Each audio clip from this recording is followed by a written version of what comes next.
राधानगरी तालुक्यातील चंद्रे ग्रामपंचायतीच्या वतीनं जलजीवन मिशन योजनेअंतर्गत सुमारे 1,38,00,000 रुपयांच्या नळ पाणी पुरवठा सुधारणा योजनेचं काम हाती घेण्यात आलंय।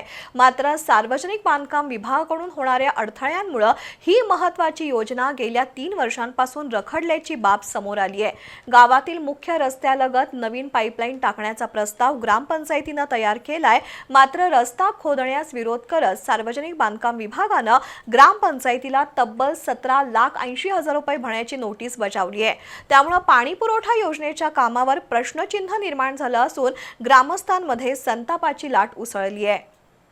राधानगरी तालुक्यातील चंद्रे ग्रामपंचायतीच्या वतीनं जलजीवन मिशन योजनेअंतर्गत 1,38,00,000 रुपयांच्या नळ पाणी पुरवठा योजना सुधारणा योजनेचं काम सुरू आहे।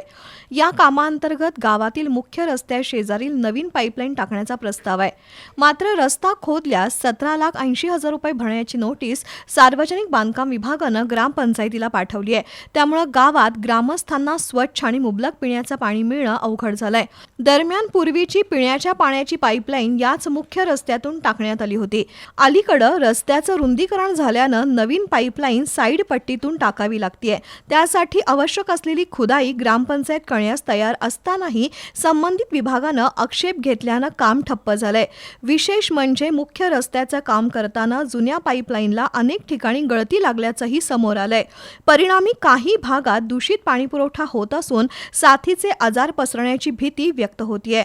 गळती दुरुस्त करण्यासाठी ग्रामपंचायतीनं पुढाकार घेतला असता त्यालाही विरोध झाल्याचा आरोप ग्रामस्थांनी केलाय।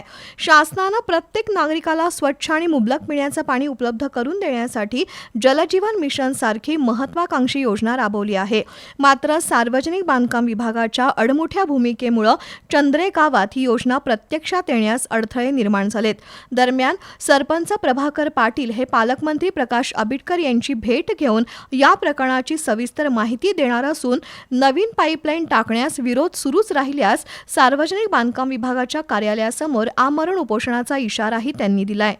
पाईपलाईन पूर्ण करायचं म्हटलं तर आम्ही ज्या ठिकाणी ह्या जलजीवन मिशनमधली पाईप घातली ती पाईपलाईन सार्वजनिक बांधकामच्या रस्त्याच्या कामामुळं दबली गेलेली आहे खाली, आणि तीसुद्धा पाईप आम्हाला जर परत घालावायचे झाले तर भरमसाठ नुकसान भरपाई आमच्याकडून भरून घ्यायची मानसिकता सार्वजनिक बांधकाम खात्याची आहे। जवळपास आम्हाला पाईपलाईन जी काही थोडी आम्हाला घालायला लागते त्यासाठी 17,80,000चं कोटेशन आम्हाला दिलेलं आहे। हे काही ग्रामपंचायतला परवडणारं नाही, आणि त्यामुळे जवळजवळ 2 ते 3 महिने झाले काही चंद्रे गावातील काही भागात मैला मिश्रित गटाराचे मिश्रित पाणी हे लोकांना प्यायला लागायला लागले नाईलाजान, आणि ग्रामपंचायतची सुद्धा हतबलता झालेली आहे। कारण हे जलजीवन मिशनमधलं पाणी पैसे कमी होणार असल्यामुळं जलजीवन मिशनची योजना 100% पूर्ण येऊ शकत नाही।